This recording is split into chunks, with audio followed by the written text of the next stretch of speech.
Hey everybody, welcome back to the CNC with Dave show. Tonight I've got a pretty exciting guest. My buddy Bill Griggs is going to be joining us tonight and talking about probably a bunch of different things, taking your questions, and kind of want to talk about maybe making money with the CNC. Normally our show is pretty much anything related to hobby CNC, but at some point, sometimes that hobby may take a turn and you start making a little money at it. So we want to kind of pick Bill's brain and find out some stuff about that. But before we go through that, we'll let everybody take a couple quick minutes to introduce themselves.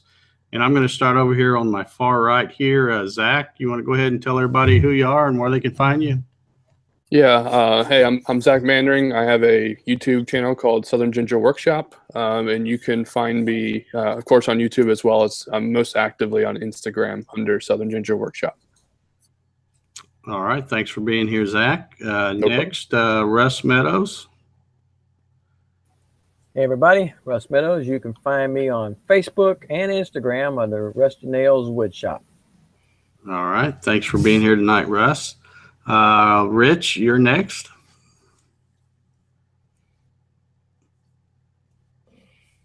I'm not hearing you, Rich.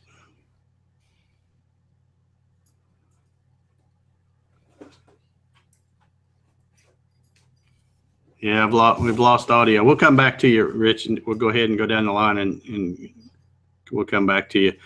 Peter, you want to tell everybody who you are and where they can find you?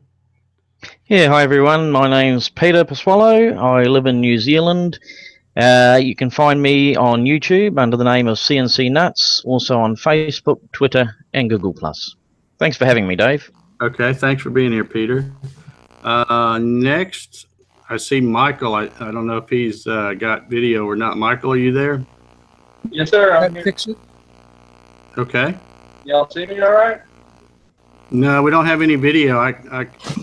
I can hear you okay. Can you hear me now, Dave? Well, Yeah, I hear you, Rich. with Clever Custom Carving, so you can find me on Facebook. I do a mass amount of edge-lit signs and litho things now. If you guys have any questions or comments, please feel free to hit me up and go from there. Okay. All right. Thanks for being here tonight, Michael. Next, well, let's go back to Richard real quick while we've got audio. Go ahead, Rich. Yeah, Rich Moeller here, San Jose, California. You can find me mostly on YouTube under Shade Tree CNC, as well as on Facebook under the same name. Okay. Thanks for being here tonight, Rich. Thank you. Let's see. Where did I leave off here? Mark Lindsay. Hey, good evening, y'all. My name's Mark Lindsay, and you can find me here on Facebook in the comments section, on YouTube rather, and too many Facebook groups to count. I don't even know where I'm at. So I'll also be monitoring the chat for your questions, folks. So if you've got any, bring them on. Thanks for having me. Yeah, Dave. and I appreciate you checking out the chat for me, because right now I'm at 81% complete on my update, so it's still going to be a while before I can bring YouTube back up over here. So if y'all will keep an eye on the questions for me and let me know when we get some for Bill there. Next, Juan. Hi guys, my name is Juan Lopez. I'm from Dallas, Texas, and my YouTube channel is under G-Code 1 Design. And you can find me also on Facebook and on Instagram. Thanks for having me, Dave. Okay, thanks for being here, Juan. I appreciate it. And finally, we've got Becca Miller over there on the far left. You're still Unmute muted, me. Becca. There you go. I'm Becca Miller. I live right outside of Fort Worth, and you can find me on Facebook, and I will help out anybody that needs some help that I know how to help them, but I probably need more help than I can give. Well, thank you for being here tonight, Becca. Sure. It was good to have you on here. And finally, my buddy Bill Griggs. Bill, I seriously doubt if there's anybody watching this show that doesn't know who you are, but just in case there is one or two, you might want to introduce yourself and let people know where they can find you. Well, Dave, I'm Bill Griggs. I've been doing stuff in CNC around, pretty much any place that had anything CNC related, CNC Zone, Joe's CNC group. I just love CNC and talking about it. I have a podcast called CNC Router Tips that some of you may have listened to. If not, check it out, cncroutertips.com. See the episodes there. So. Yeah, and for those of you who don't know, Bill was kind enough to have me on his podcast, I think, back in February. And so the return favor is long overdue, I think. But I'm glad to have you on here tonight. So I don't know where we want to start with the questions, or well, it looks like this thing's done, but it'll take me a minute to get YouTube back up here. Mark, do we have any questions over there for Bill yet, or?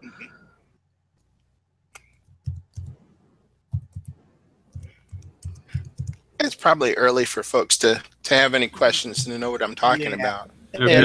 Everybody's still greeting each other.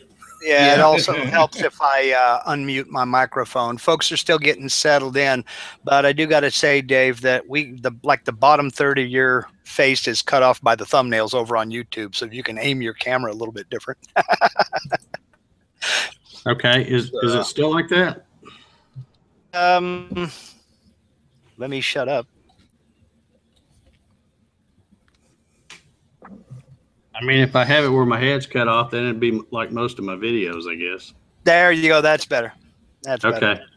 Yeah, I've had to, for those of you who, I put a note over there in the chat earlier, my computer decided to do a Windows update right about 5 minutes before we're getting ready to go on. So I have two laptops that are basically identical.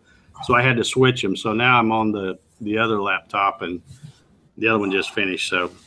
But anyway, I wanted to ask Bill, there's probably, I don't know of anybody that probably has more knowledge as far as, taking a CNC and going from hobby to actually making a little money with it than Bill Griggs.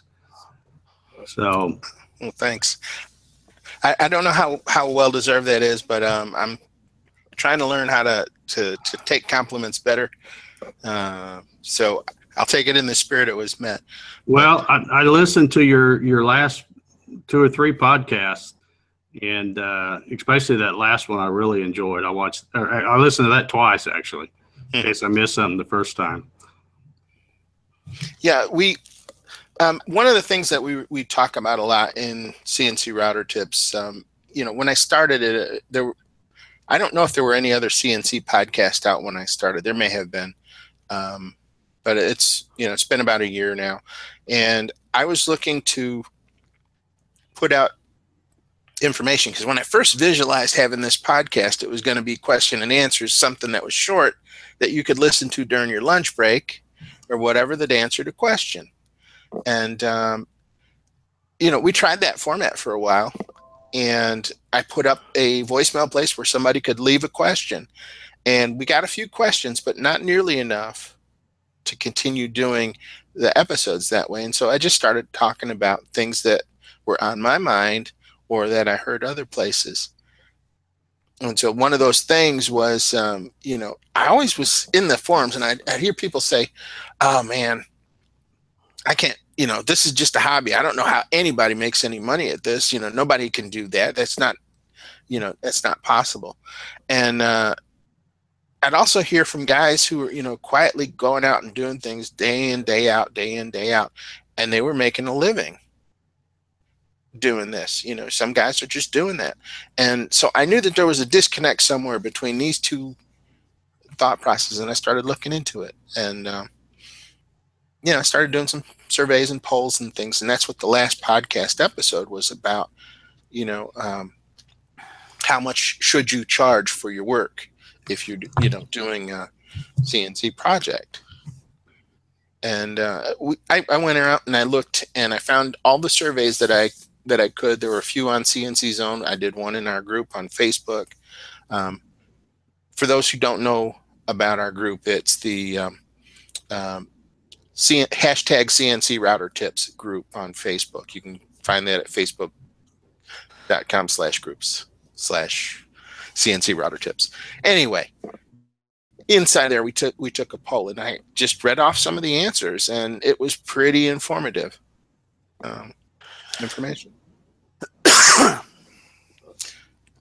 Some of the guys, were worried about trying to make an income from this and what they should charge. And, my key thought was that if you can't charge enough for your work, you're probably thinking about it wrong.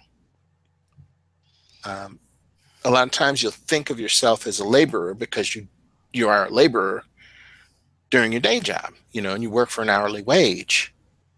But the difference between a laborer, who's operating a CNC in somebody's factory versus you who owns the machine, has it in your garage, and can make whatever you want whenever you have the time, is that you're the owner. You're the CEO of your company. And machine shop owners get paid a whole lot more than machine operators do. And so we found data to support that. So I don't know. Basically, it ended up being that the most common value for shop time across the country for CNC work was between $75 and $150 an hour, which is a lot more than the $10 to $14 an hour that somebody could get as a machine operator. So, it's just a mindset thing, in my opinion. Mm-hmm. Go ahead, Dave. Sorry. Go ahead, Zach. So is that like, if you're saying machine operator, and I like that philosophy, is it something that like if they've come to you with a design that they're looking for and you take it from there, or is it something that you've already built and you're just trying to sell? It could be in either case. You should be thinking of it the same way in both cases, actually. Okay. Now, remember, all this stuff that I'm saying is just my opinion. Okay. I try and find data to back it up when I can, but it's mostly my feeling on the subject, and you are free to disregard it if you want. This is not a get rich quick scheme or anything. I'm not that guy.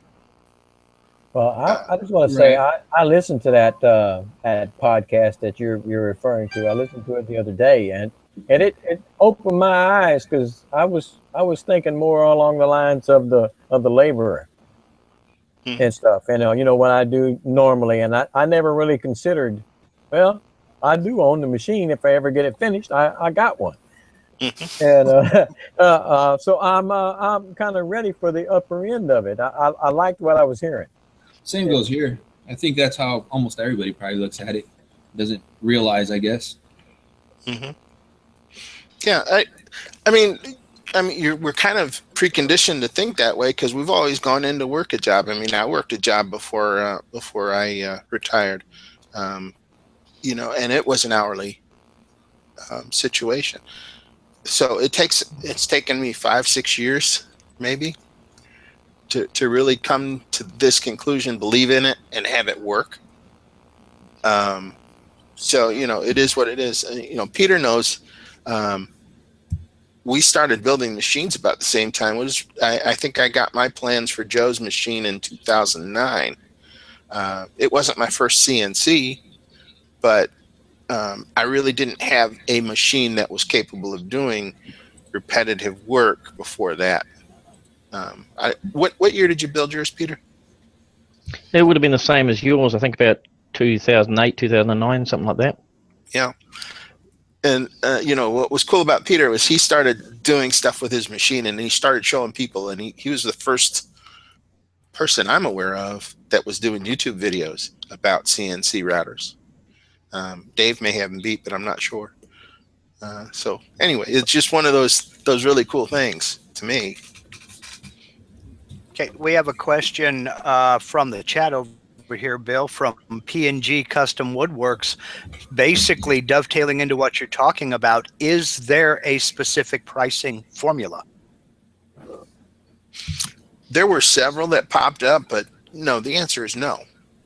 The same pricing formula that you have to use to determine what to charge for your work is the same one that you could learn in any business school or at a local SCORE chapter or the Chamber of Commerce, you have to figure out things like what are your lighting costs? What are your electricity? What is your fuel? What are the consumables that you're going to go through? You know, how much did the material cost you and things like that? If you don't know the answer to those questions, then you're making a guess on what you should charge somebody. You also have to determine for yourself what kind of profit margin you're using. If you're just making cribbage boards for your granny or something as a gift, you know, there is no price on that. You can give that away as far as I'm concerned, because that's a different thing. But if you're trying to sell 300 cribbage boards to all the grannies in the world, then you better know your pricing, and you better know how long it takes to cut. You better know how long, you know, how many bits you're going to break during the course of that. You know, all those things figure into it. Okay. And Gussie Banjos asks, can you start with a basic business plan? Like, how many hours a day do you put in? Yeah, you should start with a basic business plan. If you're treating this as a business, then you should go through the steps that a business goes through. You should be accounting for your taxes. You should be accounting for having an accountant or a bookkeeper involved in this. You know, insurance. If you know, I make a product that goes on the CNC machine that the user has to put down near the bit. That implies that they should have a basic knowledge of, you know, their machine, so that it doesn't accidentally turn on or anything. So, you know, you've got to be thinking about these things. You know, is there a liability involved in what you're producing? You can go ahead and plug that product, Bill. Well, I make a, well, just so you know, I make a little edge finder for finding the X, Y, and Z. Every time you set up one of your workpieces, it's called the Triple Edge Finder, and my company is called the Maker's Guide. So, website? themakersguide.com. So yeah, I mean, this was just one of those examples. I mean, I think for anybody that was in the Joe CNC community when I was developing this, I went through about 3 or 4 iterations before I released it. Always getting feedback from the other users. You know, what did you guys want to see in it? And then I came up with a few of my own, and then I went out and I did my numbers, and I began to offer them, and they do okay. You know, I have one, and I love it. I love it a lot. Thank you. Where should I send the check? You could just send me another one of them. Yeah. There you go. Just kidding. Just kidding. Yeah. But, you know, when I was looking at that, I was trying to figure out, okay, how much does it cost me to make? How much time is involved in making them and that sort of thing? And I ran the numbers, and I came up with a price. And about the time I got it on the market, another company that sells CNC routers through one of the major woodworking websites came out with one that does a lot less but costs more. And I couldn't worry about that. I'd already done my numbers. If folks wanted mine, they'd buy it. If they wanted the other one, they'd buy that. So, you know, that's just the reality of business. Competition actually validates your idea. Mm. Mm-hmm. Yeah. Hey, Bill. Excellent point. Bill, Yes, Becca? I just ordered one. Well, thank you. Awesome. You're welcome.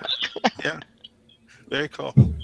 So yeah, you know, I didn't come here to really plug the Maker's Guide, although that is nice. I just wanted to have a conversation with you guys and see what you thought about this. You know, I mean, how many of you are here for a business, and how many of you are doing it as a hobby? Well, speaking for myself, I started this as a hobby, as a way to make things that I couldn't afford to buy. It sounds kind of counterproductive, but eventually I'm going to get into some guitar work. But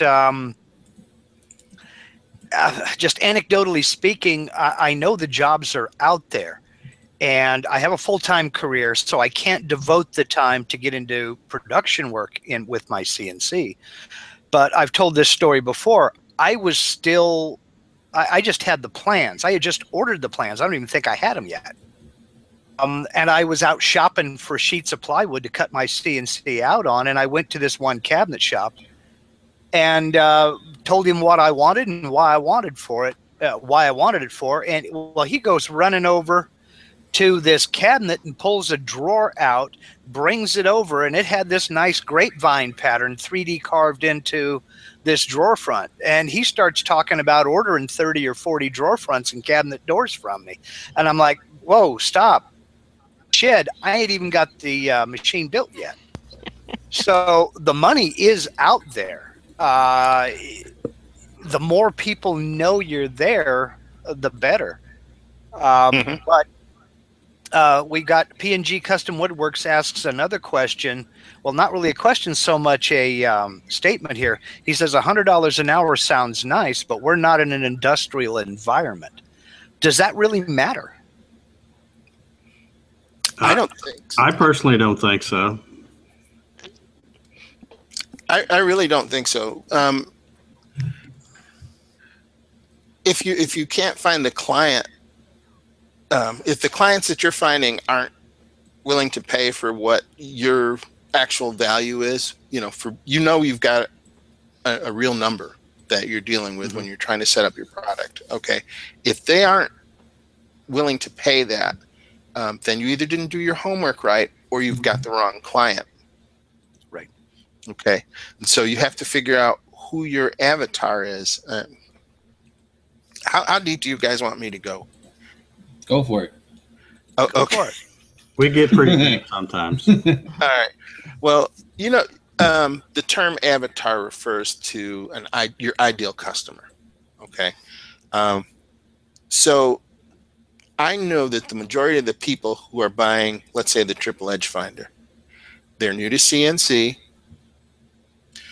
They probably already have a machine. I used to have a demographic of the age, but that has changed since more women have found out about CNC routers, and they're starting to make stuff like these, what do you call them? The door things on the door, the monograms and things to put up on the door. Yeah, a lot of women doing that, and they're making all sorts of things. But, I know that this person has disposable income because they bought a CNC router, okay, or they built one. Okay, so a $77 product to them is not going to be a big deal. And so the more I drill down into it, I says, okay, now I know the kind of person I have, but what's his problem? What's the problem he's trying to solve right now? And that problem is that they want to be able to make more than one of a thing, and they want it to be accurate every time. They don't want to screw around with a piece of paper underneath the router bit while they try and jog it down until it just rubs to set their Z. They don't want to have to do the same thing for the X and Y to find their 0. They want to know that when they put a piece of wood on the table that they plan to cut their design out of, that it's going to be in the right place on that design. They're not going to get halfway in and discover, oops, I needed to be a 1/16 of an inch over. Now I didn't get the side cut right, So by focusing in on who they are and what the problem is, I'm able to figure out what it is that I need and how much I can charge. So it's the same with any project. Okay. Let's see. Paul Lawrence wants to know, what is your best-selling item? Yours, personally. Aside from the triple edge finders, I also sell software, but probably my signs. I do custom signs, though. I don't. I'm not a mass production guy. That doesn't interest me. Making the same Harley Davidson sign 3,000 times. I get bored easily. So, but I might make a custom sign. Did I bring any in here? Yeah. Sometimes it's simple things like this. There's a ski lodge near us, and they needed a bunch of signs for the ski trails and the snowmobile trails. So this may seem simple. I don't know if you can see that. Let's see. You can. Well, real simple. Fence post, cedar fence post, ball nose bit. Probably takes 4 or 5 minutes to make, but you can charge a ton for a sign like this that's custom made for that person, to fit his needs. So you go through the exercise, and I guess if there's enough interest, I could put out a PDF document or something that would have some of the common things that you have to consider when you're pricing your product, and put that out there, and I give that away if there's enough interest. Let me know. But okay. Yeah. Okay, Chris. I'm sorry. I want to throw something out there just real quick. I know we've got a bunch of people watching here, and there may be, maybe everybody over there has a CNC, but I'm sure there's probably maybe 1 or 2 that doesn't have a CNC yet. And I would just like to say, I've had people email me, and they see the different CNCs that I make, and maybe they're looking at an X-Carve or whatever, and they'll ask me about saying they're wanting to start a business, and maybe they even got an idea of what they want to make, but they're a person that doesn't already have a CNC and has never ran one. And I don't think it's a good thing, and you guys can chime in and say whether you agree or disagree with me, but I don't really think it's a good thing for a person to, get a CNC and think next week they're going to be in business. You're absolutely correct. You kind of have to get it, and there's a little bit of a learning curve, especially if you've never even been around a CNC before. So you have to start out having fun, do it as a hobby. Then when you get where you're really, and like I said, a lot of times, I have stuff I turn down all the time to make for people because I don't have time. They know I've got a CNC, and they'll send me drawings and stuff, say, can you cut this? And I'm like, yeah, I could, but I don't have time. I'm doing other stuff. So, if you start doing signs like Bill showed, or even simple stuff, it doesn't have to be anything really fancy, and you start maybe giving it away to family and friends or whatever, sooner or later, all that starts trickling back. Oh, well, I showed it to so-and-so, now they want one. How much you charge? Yep. And that's how you need to approach it, I think. I don't think you should, unless you've already ran a CNC or worked for a company or something, then you might say, well, okay, I'm going to buy a CNC and go into business. But if you haven't done that, it's not going to be, like Bill said earlier, it's not a get-rich-quick scheme. Yeah, I mean, what software do most of you guys use here on the panel? Mach 3. V-Carve and Mach 3. V-Carve and Mach 3. Yep.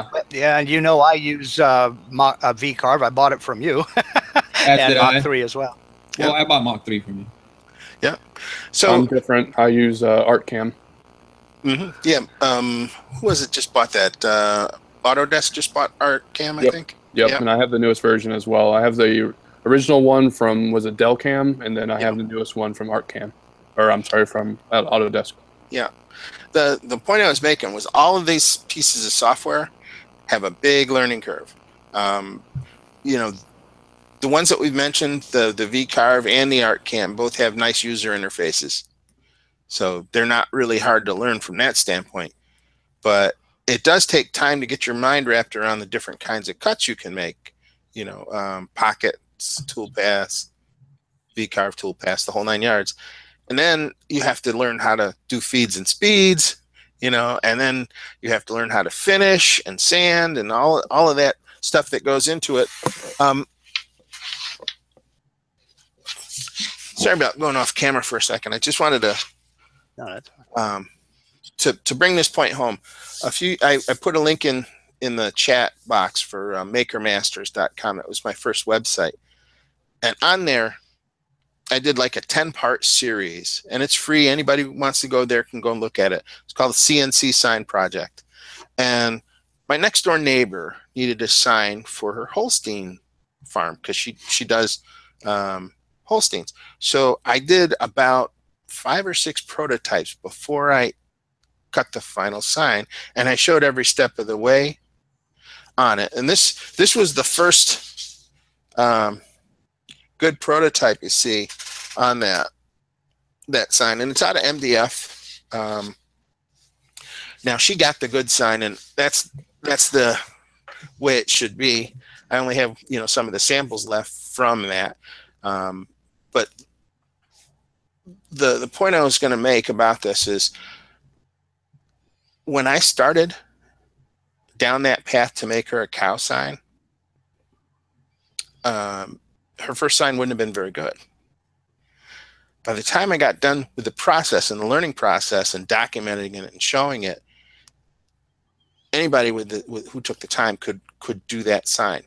And the one that was made out of oak and double-sided and had nice stuff that she finally got was a fantastic sign, and everybody asked about that. And the one thing they ask is, how much does it cost? And when you're making stuff for your friends and family, this may seem a little counterintuitive. What you do is you figure out your cost like we were describing, and you create an invoice for the full price of that item, and you hand it to them along with the sign. And they look at, oh, I wasn't expecting to spend $2,000 on a sign. So that's what it really costs. And if someone asks you how much it costs, this is the price. But you're my friend, or you're my family, you're not paying that. Here's what you pay. Somebody asks you, here it is. It does 2 things, in my opinion. It lets them appreciate the time and effort that's involved in you getting them that sign. And it also puts the realistic price of what that sign would go for in their mind. Because if you gave them a $2,000 sign for $200, when someone asks them how much that sign is without the invoice, they're going to say $200, and everybody will expect to get a sign like that from you. And when they come to see you and want to buy that sign from you, they're going to expect a $200 sign and think that you're trying to rip them off when you tell them $2,000. So again, it's just one of those little things. And it's valid too. It's valid. My wife teaches spinning through a local yarn shop here in town, and the owner is a good friend of ours. She's very young. She's 23. She's owned this business for 2 years, and little things and take to her, little store displays and things of that nature. And she knows that this is a gift for her. And I've gotten a couple of commissions from her, but she knows not to quote any prices. She just says he'll treat you right. And because it's a referral from her, I do treat him right. I'll give them a slightly lower rate, maybe knock 10% off. But they know, oh, okay, well, since Jenny sent you, I'll give you a rate, and then let them know. Yeah. And now we've got a question here from Matt Peel. He wanted to know what you use for CAD and CAM. We all said. Oh, I have a Spire, and I have Mach 3. I'm also experimenting with Mach 4 right now because that's the latest thing that's out there. I'm a CAD junkie, so I've tried almost everything. I have Fusion 360. I have worked with it.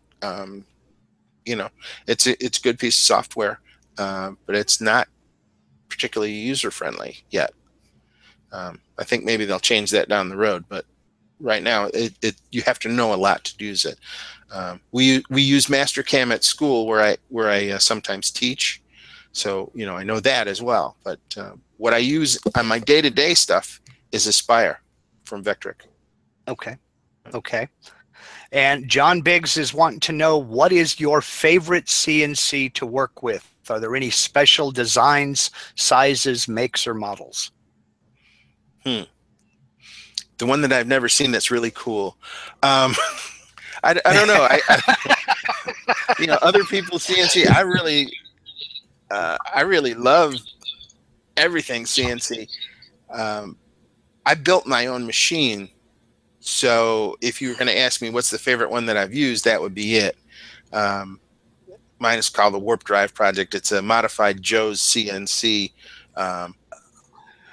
4x4.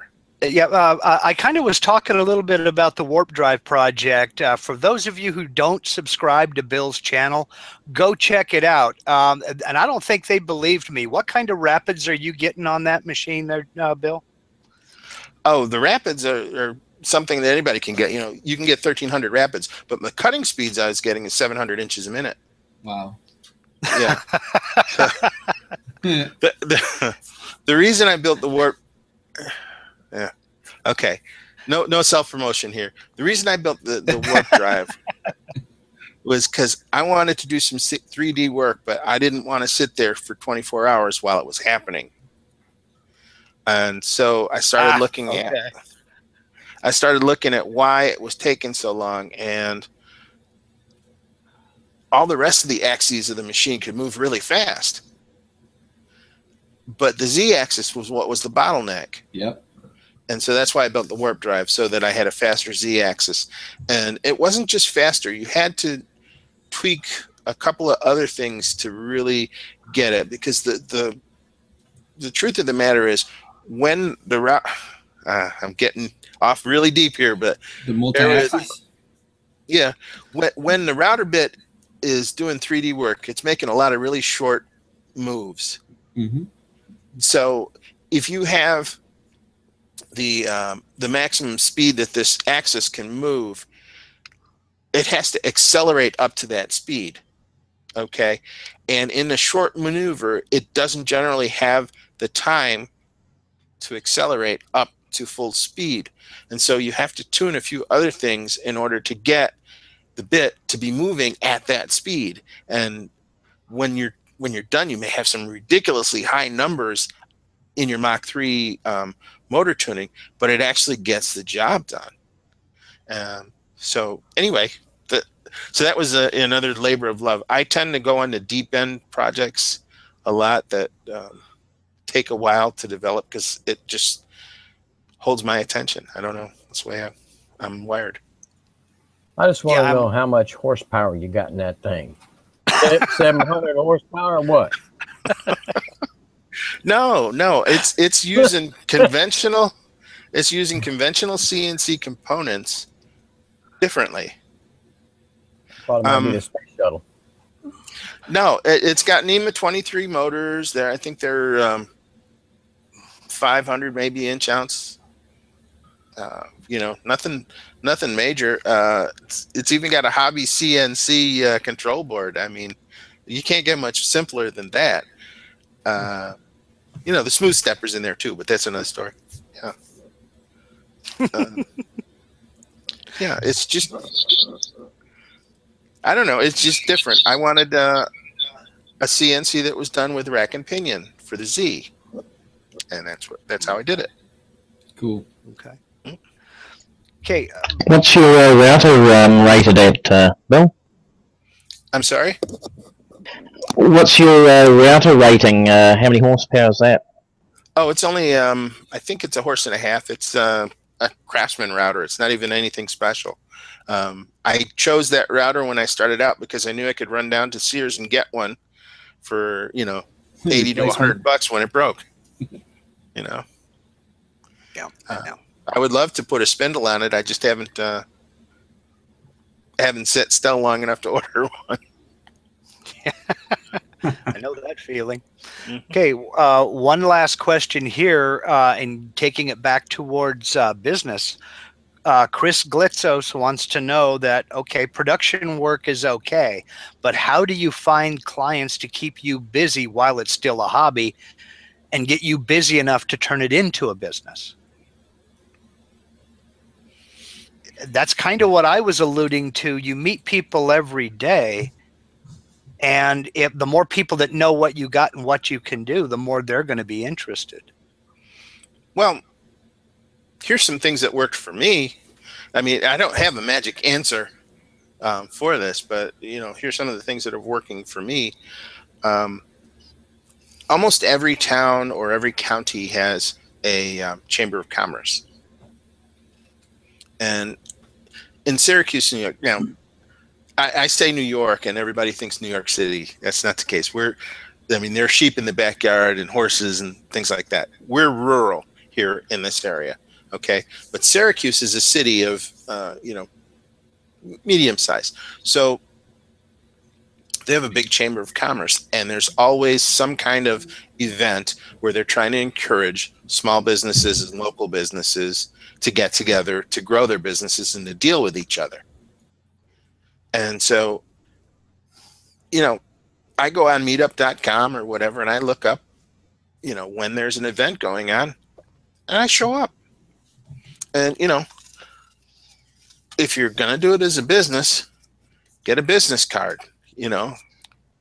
take it with you, stick some in your pocket, and meet people, network. The minute you show somebody something like this, for our good friends out there, that you're doing stuff like this for people, somebody will say, ooh, I know John, he could use that, or could you do one for my boat? Or could you, next thing, and that's how referrals start, and that's how you meet people, and that's how you get started. You've got to put in the time, guerrilla marketing. Yep. And didn't Russ Clarity, didn't you do something similar with house numbers for your home, and then all of a sudden the whole world was knocking on your door looking for house numbers for their? Yeah, I made a house number for mine and stuck it out on the house, and I had like 4 or 5 of my neighbors immediately saw it and said, "Hey, I like that." Yep, it can be that simple. There's nothing major about it. You make something cool, people will want it. That's basically it. Well, the only thing that made it really special, what I would say special, is I did like reversed.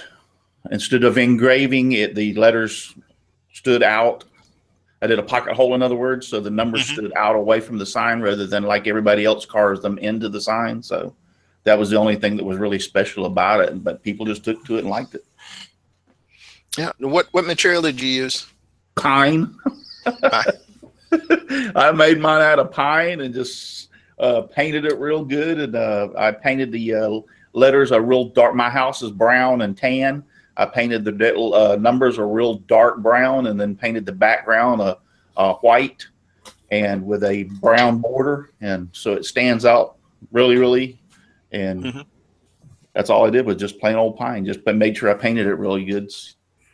Who was it? I think Mike mentioned that he does lighted signs, lithophanes, and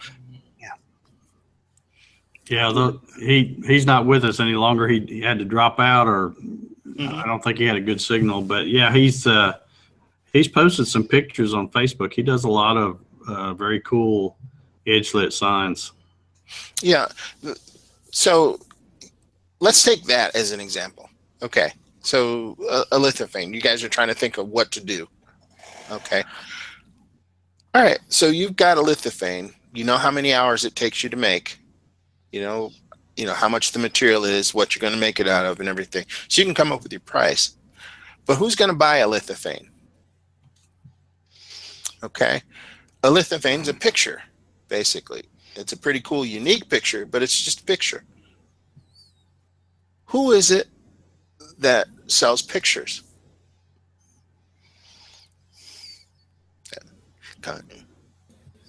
Photographers. Photography shop. Right. Uh-huh. And who do most photographers sell most of their pictures to? Family. Yep, weddings. Yeah. Weddings. So wedding photographer, a lithophane is a nice add-on product to to make and show to a wedding photographer.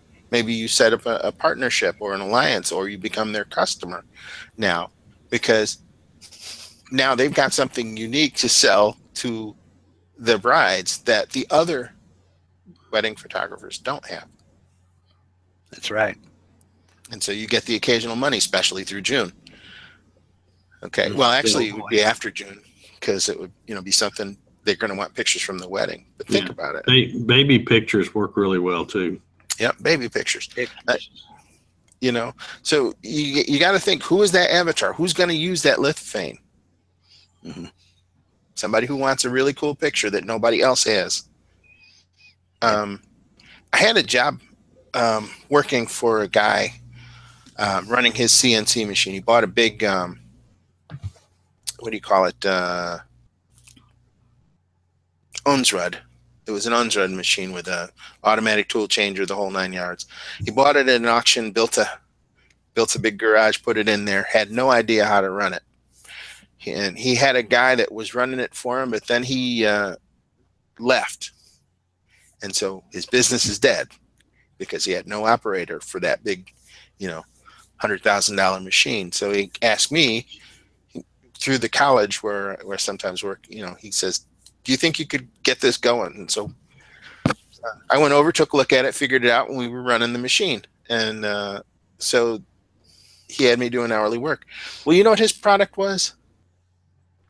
He was making mirrors for wealthy people, mansion style mirrors. So he's getting like $3,000 a mirror. These were, 4 foot long mirror, full mirrors. I posted pictures on one of the groups of the frames, but they were like roses. We made them out of maple, and we made them out of walnut and cherry, and it was quite a nice product. But he was thinking right from the start about making multiples of this thing, and he was thinking about his client right from the start. Who he was going after.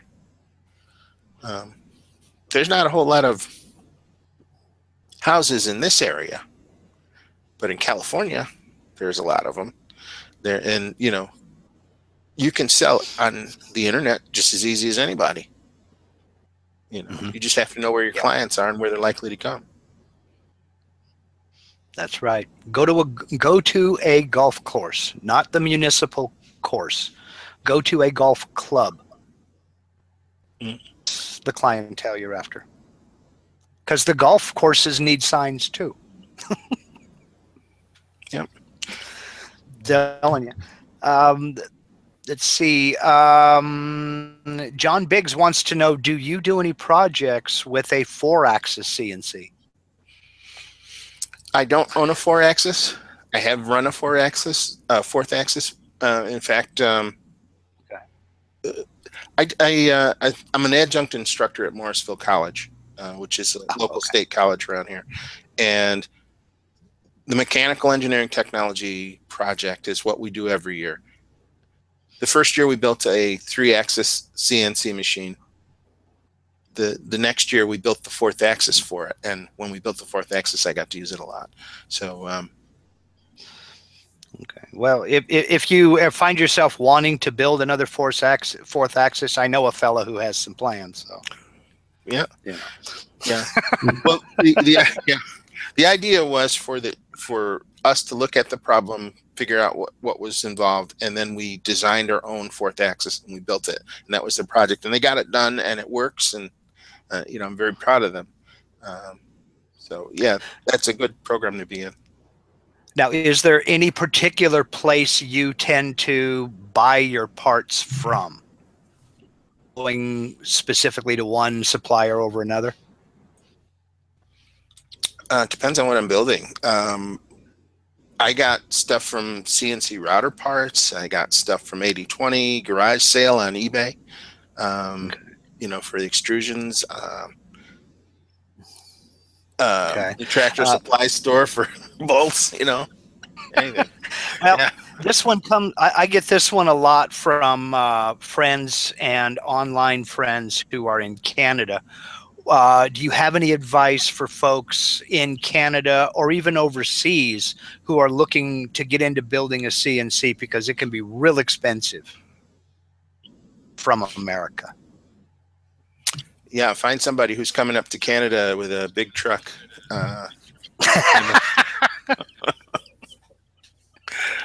No, and on a serious note, I guess I have not figured out a cheap way for the Canadian people to order stuff. It's just higher, more expensive there. Yeah. MSC and a few others won't ship directly to them. So, you know, maybe there are a few sites where you can have, you can order from several different places, have it dropped to this one location, and they ship the entire order together. And that may save them some postage. I know that works in New Zealand. But there is no way around customs. Okay. Then I only have one last question here from the chat. It's kind of off topic.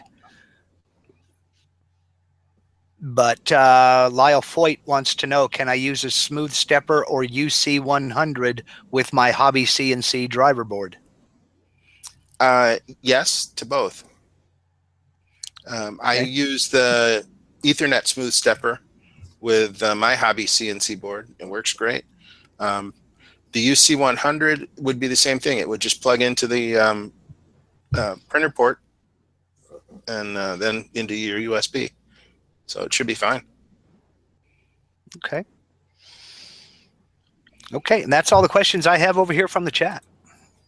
Okay, I was thinking about something earlier where we've kind of gotten away from it now, but back when we were talking about, you know, making money with your CNC and stuff, and one thing that I think, you know, maybe some people don't think about, but one of the easiest ways to kind of make more money with your CNC is if you set your shop up so that when that thing is running, you're doing something else. Oh yeah. You know, multitask, you know, whether it's sanding or, you know, it might be something completely different, but it kind, you know, then you can kind of split the time in half, you know, especially if you got a long run. And I know CNCs are cool to watch and all that, but you know, if you're serious about making money with one, you need to get over that. Hit the button and go do something else. Mm-hmm. That's one thing that stumps me all the time, is whether to count the CNC time or the time that machine is working, or how would you be able to count it as far as to say, well, it's worth this much or it's worth that much per, I don't know, per hour or per job, or how would that fit in as far as money to time and machine time? Even if you go off and do something else, you know, how would you quote that? Your time is money. Dave, you look like you're about to answer. Go ahead. Well, I was just going to say, if you're, you know, quoting, you know, you get your material, you know how much that's going to be, and you say, okay, it's going to take about an hour to run on machine time. You figure that is the price. But where you try to make more money is while that thing's running, now you're maybe cutting blanks for some, you know, do something else to make money. No, you don't lower your price any for what that's running. You still charge them for that hour machine time, but you work yourself to try to do other things. You know, like I said, multitasking. I do it out there all the time. I never watch my machine. Right on. Never watch it. I hit the button. I've run it a gazillion times. I know what it's going to do. I'm confident in my program, and I'm always doing something else, even if it's just eating lunch. You know, I wish I could say the same thing, but I love watching that stupid thing. Well, I know, that's why I say they're cool to watch, and I did find myself when I was doing my my fourth axis, that rotary axis, because I don't ever get to see that, so I caught myself standing there watching. I'm like, I really should be doing something else, but this is cool. I'm gonna stand here. You're right. Welcome to my world. One of the guys on not Joe CNC, but one of the guys on the Facebook group was saying that he charges $2 a minute for machine time. And everybody was like, "Oh, there's no way you could charge that much." I mean, it's it's $120 an hour. Yeah, I did my math right. Yeah. I think people sometimes get hung up with, maybe they've had a job working for somebody else and they made X number of dollars an hour, and now they're doing stuff for themselves, and they go, "Oh, well, nobody will buy this if I charge $100 an hour," but that's not necessarily the case. Yeah. It's I don't know. I'm like Bill. I don't think there's any special formula for figuring out what you should charge for something. It depends on your area and how bad people want it. I hear you. If you make it and it sells really, really quick, you were probably too low. Mm-hmm. Yeah. You got to price it like you care about it. That's for certain. You can't. You're never going to compete with Walmart. Okay, you can go down to Walmart right now and you can buy a 12-inch tall letter made out of plywood for $2.99. Yeah, you are not going to compete with that. You are not going to compete with that. And the average guy who just wants the letter A hanging up on his bedroom wall, that's fine for him. He doesn't care about it. You're not looking for the Walmart shopper. My wife hand knits socks, and she has people ask her all the time, how much for a pair of socks? And she tells them straight up, you can't afford it, because she'll put 40 hours into a pair of socks. Mm-hmm. Wow. Just telling people, okay, fine, you really are serious, $320 for a pair. Knowing full well nobody's going to give her $300 for a pair of socks. Mm-hmm. She has sold 12 pairs, y'all. There is somebody out there who wants it. Yep. My next door neighbor has sheep. Okay. And they shear the sheep, they take the wool in, and they card it, and then they do the whole thing, and then they spin it on your wife's familiar with this. They spin it and they turn it into yarn, and then they knit stuff with that. Mm-hmm. And they can charge crazy prices for it because of all of that they did, and they show the process when they do it on their store. Folks realize, hey, that wasn't factory made, and that's this is a one of a kind thing, and that's the attitude you got to have with your machine if you want to make large sums of money. If you're just trying to make continual money, that's a different process. Mm-hmm. There's something else. I think that we as woodworkers lose sight of the fact that what we make is very unique, and very few people can do what we do. And we show it to people and they're amazed and they're willing to pay for it. They can't go home to their garage and make it. Mm-hmm. Yeah. Who is the fellow online who was making the beautiful Maloof style rocking chairs with his CNC? I can't think of his name, but I know exactly who you're talking about. I can't think of his name. I'll think of it in a second, right after but the time that he went through to develop those patterns, and he's selling those patterns for maybe $500 or $600 to teach you how to make your own. But if you were to price a Maloof chair, by the time you figured, well, you can't afford it. At least nobody I know can afford one, because he sold them to presidents and to heads of corporations for many thousands of dollars.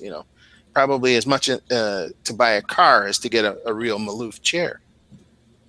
Yeah, but who are you going after if you're going to go and build this this thing to a guy who's trying to invest in a business to get started, and he wants to make a Maloof style chair, spending $500 to buy these plans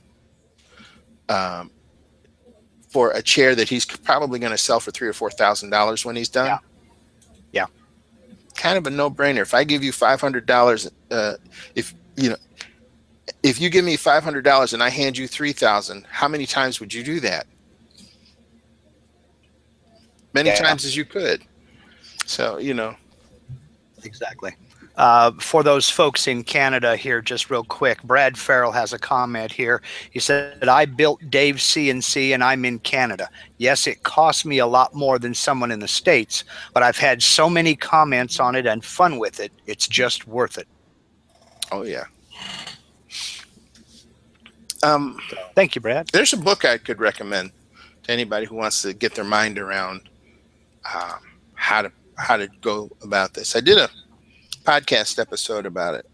I read this book about 7 years ago, right when I was just getting started, and it kind of set my mindset on this. You know, the way I thought about, you know, trying to make money on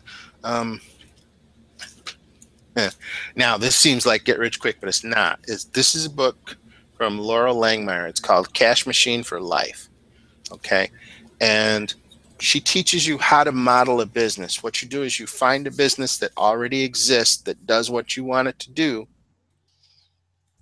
and then you analyze it, and then you replicate it around what you want to do. So you're just starting with a proven business that's making money and just copying it. It's like if you wanted to sell coffee, you figure out how Starbucks does it and maybe sell it. But then you have to add your spin to it or whatever. And the point of it isn't to make, for this to be your final business or whatever.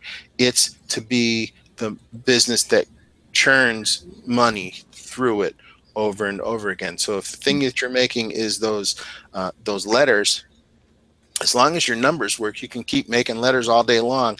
And then while you're focusing, you know, while those letters are churning out, you can be focused on the other project that you really wanted to do, because you have money coming in from selling letters.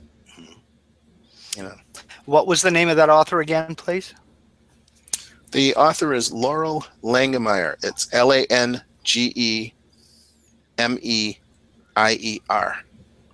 Thank you. I can put a link in the notes, or they can just go and listen to the episode. Okay, and that was which episode was that one? Give me a second, I'll tell you. Just go over to the CNC Router Tips podcast and listen to them all. I like that, and leave a comment when you do. Yeah, it was. Let's see. I think it was like episode 36 or 35, but I'm not certain. Sorry about that. It's taking longer to find it than I thought. No, that's quite all right. He's at least got 36 episodes, so y'all got some catching up to do. Yeah, it was. Here we go. It was episode. No pressure. Oh, I'm sorry. This was in my other podcast. See, this is why it's confusing, and you may not have seen this. This book was the other podcast? In my other podcast, Podcast by Friday, which this is episode 9 in Podcast by Friday. Okay. Yeah.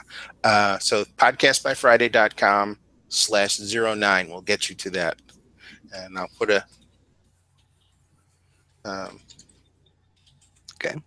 link in the chat. Yeah, and there you go. Anybody wants to go and find that. But it's all about that book. Great book. Terrific. Okay, I have 2 real quick questions here. One from Lyle Foyt. What is your favorite material to work with as far as production work goes? I really like to work with Centra. Okay. Centra is like a PVC, very fine PVC board, and it machines very well. I really enjoy that. It's very quick. I can go really fast through it. It cuts really well, and it doesn't clog your bit. You see it used a lot in lighted signs and letterboxes and stuff. I like Centra. Okay. Yeah. So it's good for exterior applications. Okay. Yeah. Okay. And dovetailing into that from Jim Bashirs, he wants to know if you're making signs for people, what size CNC is a good size to have in the shop? One that's as big bigger as you than can the fit. sign. Yeah. That would work. As big as you can get, huh? Yeah, most of the sign making people have 4x8 at least machines that they're pretty big, but it really depends on if you're making big signs or you're making little ones. Yeah. There's a fellow on YouTube who hand routes cedar signs with just takes a router and does it, and all he does is simple ones like I showed you earlier. For that, you could use anything. A little, a GarageWorks CNC. You could use any of the other competing brands in that size frame. No problem. I got a question. Where do you get your Centra PVC board from? There's a place in Syracuse that sells plastics, and I know that they have several stores located around the country. It's Sabic, S-A-B-I-C, Polymer Shapes. I'm reading it off the business card. But they have it. E Street Plastics has it. What was the other one? Kerbel Plastics has it. And don't forget local sources, y'all, because it costs a lot to ship that stuff. Google Centra and your zip code or postal code, and just see, is there a distributor locally? Yeah, you'd be surprised how many plastic shops there are all around the country, even in some rural areas. Each of those places I mentioned have a local outlet within at least 100 miles of me, if not within 20 miles. Just looking at that material, it looks very similar to Sinex we have here in New Zealand. The Centra. Yeah, it may be. It's just PVC with a nice skin on the end of it. But yeah, Lowe's and Home Depot also carry a PVC sheet. Someone was talking about that earlier today. I've got a sheet of it in the garage. Comes in 1/2 inch thick, and it's expanded PVC that's just like the trim that you use around the garage doors and everything, except it's a 4x8 sheet, and that's about $75 a sheet. So that's also good stuff to work with. Okay. Have you experimented? You can tell us. Have you experimented with the blue or pink insulation foam? All the time. Yeah, all the time. Okay. Yeah. The blue foam works great. The pink foam too. There was a thing on the Vectric forum where a guy carved a camel out of it, and then he took Durham's rock hard water putty, and he spread it over the outside surface of that, and then he painted it up, and that makes for a very durable sign, or object or whatever you're making. Durham's water putty. I would have never thought of that. Yep. Yeah, you can get it at the hardware store. It mixes up. It's a powder. You mix it with water. Used it. I just would have never thought of that application. Oh yeah. Yeah. Works great. I used to make. Okay, I've got no question. Yeah. That's right. Okay, we all have questions over there? Okay. Yep. Well, I guess I know we got a little bit of a late start, but we're just about right on time here as far as the end here.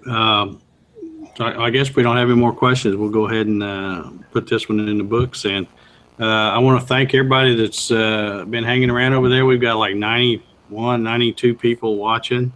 That's great. And I want to thank all you guys for coming on here. Becca, Juan, Mark, Peter, Pleasure. Rich, Russ, and Russ.